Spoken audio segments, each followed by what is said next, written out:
Hello, everybody. Okay, I'm just gonna move like one camera real quick because I'm not loving this. Okay, as I mess up Jacob's entire like setup. Okay, so hey everyone. Okay, I am super excited to be hanging out with you tonight. If you don't know me yet, my name is Kelcee Muniz, and I'm going to be bringing tonight's DEVO for Wednesday night church, or Wednesday night for Freedom Church. So, anyways, as y'all can see, I'm already like super like psyched about July. I have on my shirt, my red lipstick, blue eyeliner. I'm ready to go. I'm excited about a new month. I hope you are too.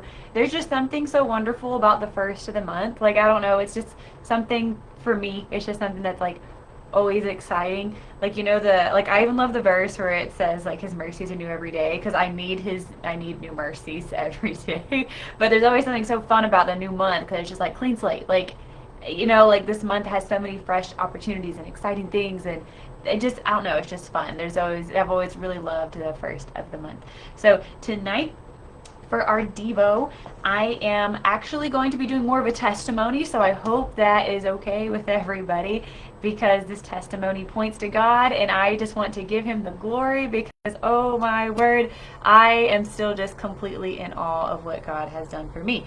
So, like I was saying, I love a new month, right? So with what I do in Mary Kay, our fiscal year goes from July to June. So yesterday for me was cray cray, because it was the last day of the last month of the last year. That's because our fiscal year goes July to June. And so everything that me and my team work for at the end of the month or the end of the year, that is like the last little bit. Like, it's do or die. We either make the goal or we don't. There's no more time on the table, you know? So as we were going through it, and as I was actually doing some of the number crunching a little bit earlier in the month, and I was like, you know what, this is crazy, but we are actually, I think potentially we could do $150,000 in 1 year. We never got that close before, ever, ever, ever. But I was looking at it and I was like, it's going to take something. Like, God's hand's going to definitely have to be in this for this to work. But I say, let's go. Let's get, let's do it, because if we hit the goal, then like God gets all the glory, because it wasn't us. It's too big for us. So, anyways, we were working up until this goal, and I mean, we were just praying and just like, God, please make a way for us, because we had never done this number before, and it was going to be like significant. And I was just like, oh, I just was praying. I was like, God, please. There was even a point in my prayer, and this is a little bit off topic, but whenever Corey will ask me for something that he really like shouldn't have, but like he just really wants it. So like if he wants like a popsicle before his actual like lunch or dinner, he'll say, Mom, can I have a popsicle just because you love me? Like, that's how he'll phrase it, because he knows it makes my heart melt. And so anyways, in my prayer time, I was just like, God, can you please deliver this goal just because you love me? Like, can this just happen because you love me that much? And anyways, as we were praying and like orders were coming through, and things were like, the things were just working together. It was just happening. And I was like, oh my goodness, like God is on a roll. This is moving and grooving, and God is pulling people out of the woodworks to bring this together for me and my team. And it got done. We only had until midnight. And so I want to say it was around like 11:20-ish. Like it was definitely past 11 o'clock. And and the website is slowing down because, well, it's the end of the year for everybody in my industry. So everybody's on the same website doing the same exact thing I am. And so I'm like clicking the refresh button. I'm like, please, please, please, like let there be another order in there whenever I refresh this. And it was taking forever. And it's like the goal was in sight, but we were not quite there yet. Like, I mean, it was just like almost, but not quite.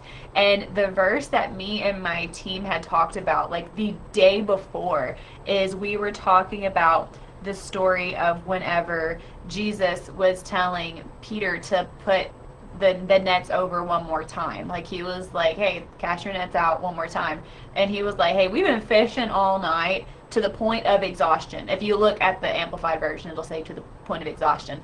So like, they not only were they doing it all night, but they did it to where their bodies were like physically could not do it anymore, could not throw anymore. But he said, but because you have said this, we will do as you say. Because he was like, hey, I know this guy's legit. Like, if he's saying we got to do this, we got to do it. So anyways, throws it over to the other side. And that's the story of, they pulled in so much fish that like the boat started beginning to sink, and they had to call another boat out to come and help, and then that boat started beginning to sink because they pulled in so much fish. And so that was actually the verse and the story we talked about the night before on my unit meeting. And because I wanted them to let everybody know, I'm like, hey, listen, we're all at the end of the year. We have been busting our booties all year long. I know we're tired, and I know we've done this to the point of exhaustion, but we have one more day to make this happen. We are so close. So what if we all just throw our nets out there one more time? And so that's all yesterday was everyone just throwing out their net one more time. And then we started seeing, like, the fish began to come in and the boat started to sink. But like I said, we were there at the very end, and I was just clicking that refresh button, and I was just like, oh my goodness, we are so close. We were not quite there. Like, we just almost. And it was so late to where I was like, well, I'm past the point where I can even talk to anybody, because it would not be professional for me to be making phone calls that late. And same thing for my team. So I was just praying. I was like, God, it's got to be you. It's got to be you. I need you to intervene. Like, I just started like praying.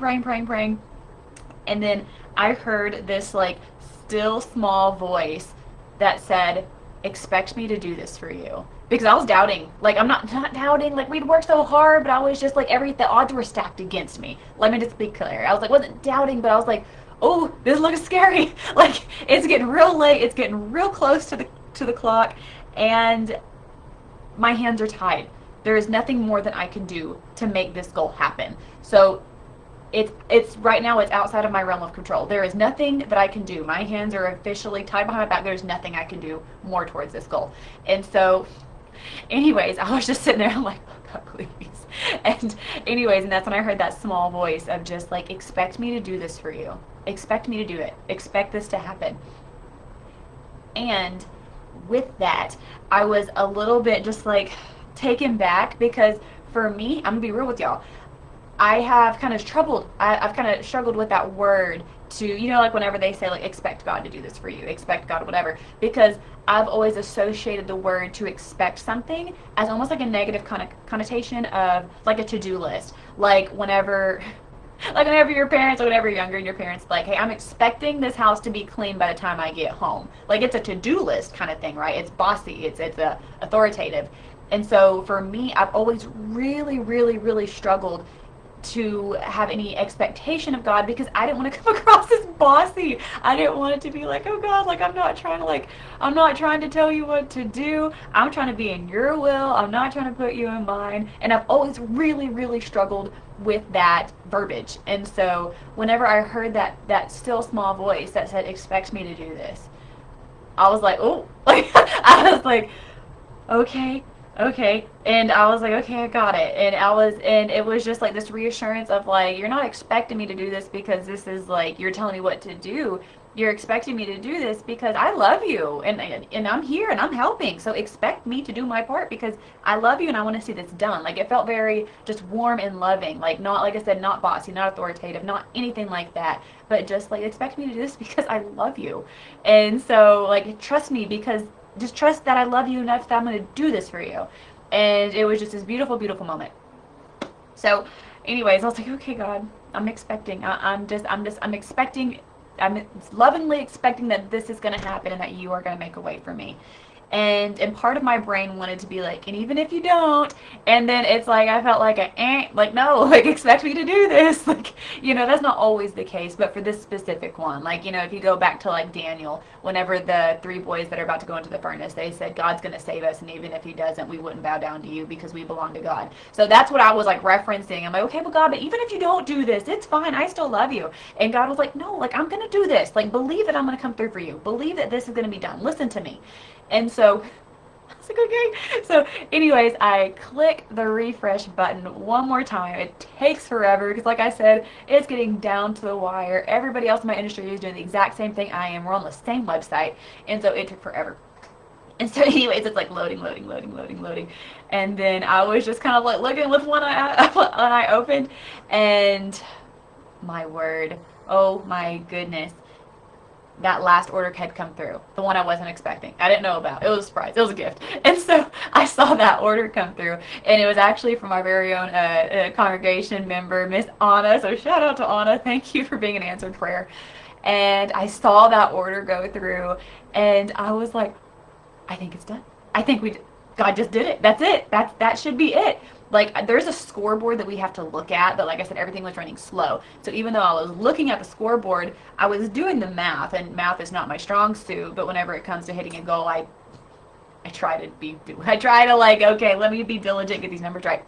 And so, anyways, I was doing the numbers manually, and then I was looking at it, and I was like, this is done. This is done. This is done. Like, the scoreboard has to reflect this, because by every single calculation, by my math, this is done. This is it. And I start losing it. Like, I mean, I am just, like, floored. I am completely, like, like, I remember I leaned back in my chair, and I was like, God, you really did this. Like, you really came through and did this for me. And I was just in just so much gratitude and just thankful. And I was almost just like giddy, like so giddy and just like happy. Just I was just completely mind boggled that it happened that way. And I was like, God, thank you. Thank you for teaching me this new lesson and expecting you to move in my life.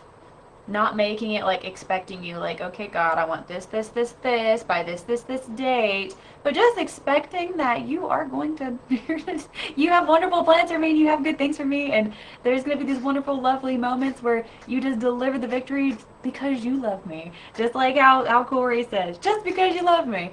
So it was just this beautiful moment. So as you know, finally the scoreboard did officially update to forever, but then like I saw it and it was like, this is it, it's done. And like, you know, I got to post it everywhere, and that's always fun to be like, wow, we did it. So anyways, we got to share it everywhere. So me and my team, we actually broke a new record for us personally, where we did $150,000 in retail sales in 1 year. And that's the most we've ever done. And as I was processing that win, and our poor pastor, I was texting him like all throughout the evening because I wanted prayers on this goal. I wanted so many prayers on this goal.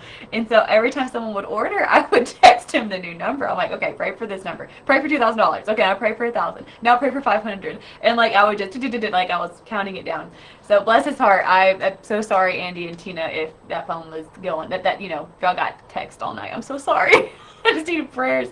And so anyways, as I was like just processing everything, and I wanted to text Andy that was done, so that way he'd be like, okay, thank goodness. Like that way Andy and Tina would be like, okay, she's done. Like we're going to bed, turn off the phone. Like so anyways, as I was texting, I was thinking, I was like, oh my goodness, we did $150,000 in sales in 1 year.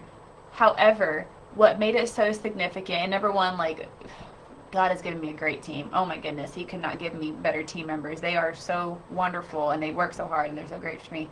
But this specific year, was so hard fought. This was the year where my work was attacked more than any of my 13 years in Mary Kay. Like I have never been so attacked at work than in this 13 years. Like not attacked like in work, but attacked like my mind, my body, like feeling sick and like all that stuff. Like it was just a struggle to work because of everything internally happening with me, and like the spiritual struggles and the spiritual attack and all that stuff that was happening to me. There was just a huge chunk of that year where I could not work. Like I was struggling, and I was just having a really, really hard time, and I wasn't as productive or as effective as I have been in the past. And so coming out of that season where once finally was, that healing took place, and it's like I finally got to breathe again, and I finally got to come up for air again, and everything was getting to be normal. So much time had passed that I was like, there is no way that I'm going to be able to compete for anything, because some of these contests are year long. And so since I'd lost so much time, I was like, there's just no way. There's no way I can catch up from this point. And I didn't even the thought of trying to catch up at some of those contests, I was like, I just got better, and I don't know if I want to dive into work that hard. I don't really feel like that's where God is calling me to play right now. I think it's okay that I let that one slip because I was just like, I'm too far behind, and I don't want to kill myself to get back into the game to catch up. I don't want to play catch up. I mean, I was already trying to catch up in my life, like, and so it was just, I felt a little bit defeated because I felt like I was already taking myself out of the arena. And I am someone like, I do like to win. Who doesn't like to win? Everyone likes to be a winner. And so I was kind of like, dang, like all the work that I did do towards that, it felt kind of wasted. And I was like, and I don't want to play catch up because I'm so far behind. And I was just kind of almost ready to write the year off. Like, okay, well, I'll just spend this time regrouping so that whenever July 1st hits, like I'm ready to go and I'm gonna beat everybody this year. Like I was like already taking myself mentally out of the game. And then whenever I was checking the numbers just to see where potentially we would fall, just to see, just to be real with it, just so I can know where I was at, so that way I know going forward what needs to be fixed. Like I was doing damage control pretty much. And I looked at the numbers and I was like, oh my goodness, we're further ahead than I thought. I had thought that we had lost a huge chunk of time and a lot of momentum. And so I was like, but yet the numbers are not reflecting that. The numbers are saying that we're actually not too far away from having our best year ever. Our best year ever. And so I was like, okay, God, like, is this what we need to go for? And it felt very much like a reassuring, like, yes, play full out. You got this. Like, I'm here. I'm with you. And so just as a reference, last year we did 143,000. And this year I was like, we're going to go for 150,000. Like, we're going to do it. We're going to cross that finish line. And so, as y'all know, it happened. God delivered that victory. But as I was texting Andy, I was like, it is not lost on me that out of the year that I really thought I was going to have to write off, I really thought that this year was just going to have to be one that we would just have to scrap. It's going to be just kind of like a lesson year, like where, okay, I learned a lesson. And I would just have to try again next year. Like I was really prepared for that. And I was trying to be realistic. And I was like, but that's not how God did it. I was like, God took what I thought was going to be my worst year, the year that I thought that I really honestly felt like a failure in a lot of different areas because of everything that was going on with my body, and I couldn't figure it out for so long. And then just all that time that was lost in between all of that. And then, as y'all know, at the church, got delivered from all the craziness, all the spiritual attacks and whatnot that was going on. And I got better. But I was just like, but so much time was lost. I really thought this year was going to look different based on those circumstances. I was like, but how crazy that God took what I thought was going to be my worst year, the year that I was attacked the most, the year that I felt the most like a loser, the year that I felt the most like a failure, the year that I felt the least qualified, and where I felt like everything was stacked against me and nothing good was going to come out of this year, because how could it, after all the suffering and all the agony and everything I went through, how could anything good come from that year? But yet God did. I have to someone else, like, God did a whole Uno reverse. If y'all grew up like in board game playing families, you'll understand the significance.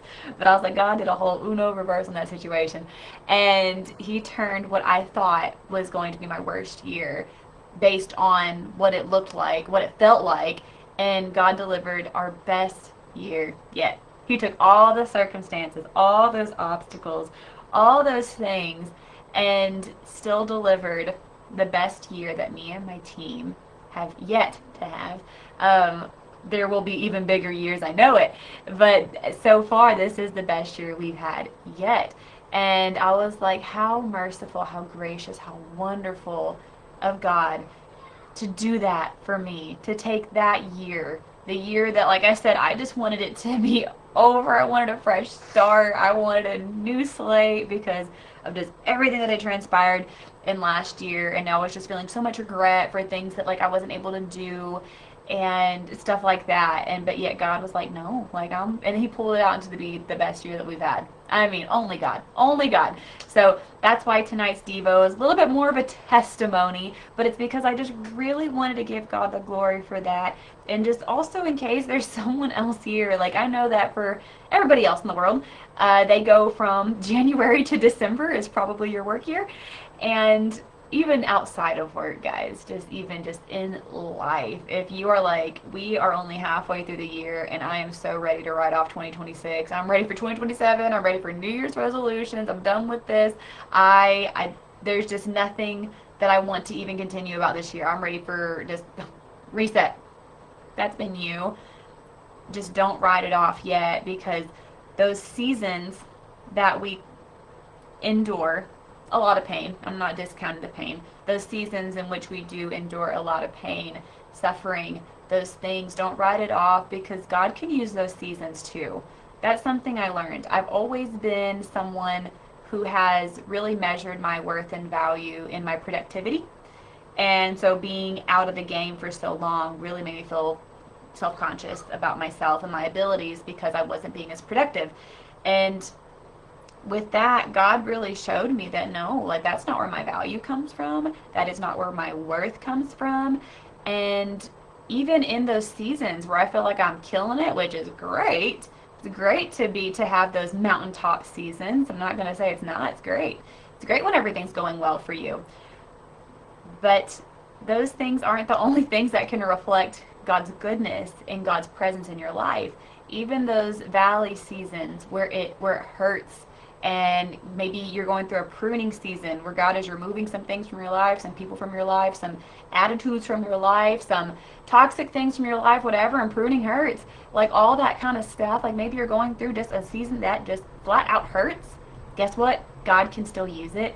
God can still turn it around, and he can still pull good things out of that season, and he can make it for your good. So, you know the song we always sing at church, like, you take what the enemy meant for evil and you turn it for good. That's exactly what he's doing. That's exactly what he did in my life, is he took everything that the enemy meant to harm me. He took all the weapons that were meant to hurt me, and he flipped it around, and he elevated me instead. And he got me through that season, showing me that he was there in every single dark night, and then also still putting me on a mountaintop and saying, look, behold. Like, you know, it was just beautiful. So that's why tonight, like I said, I wanted to share more of a testimony than DEVO. So I hope that's okay, Andy. And again, Andy and Tina, I'm so sorry for keeping y'all up as late as I did, but I so appreciate y'all's prayers. How awesome that we have a pastor that will, you know, that, hey, anytime of the night you call, who's going to answer. And thank you so much to his beautiful, lovely wife, Tina, for supporting him and just rolling with it, because just thank y'all. Thank y'all for how y'all support us. So anyways, that is all I have for tonight. If you right now are going through a similar season, if a lot of what I said you kind of felt, and you were like, oof, I feel that, because that's where I'm at right now. Like, going through a lot of just, it feels like agony. It feels like torment. It feels like, how's God going to use any of this? If that is you right now, and you are needing prayer, I'm going to recommend that you put it in the comment section if it's something you want some prayer for. If it's something a little bit more private, personal, feel free to reach out to Andy or use the Freedom Church page, and he'll see it and message there if it's a little bit more of a private matter. But just don't stay there. Don't stay. And don't stay there by yourself, y'all.